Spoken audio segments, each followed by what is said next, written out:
Это что, он так забавно скрипит?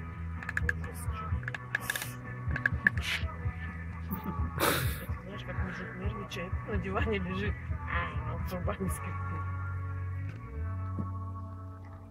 Жулик, он же нервный мужик. Да, конечно, видать, у него туда вылечь, он что делает. У него, наверное, прикус неправильный.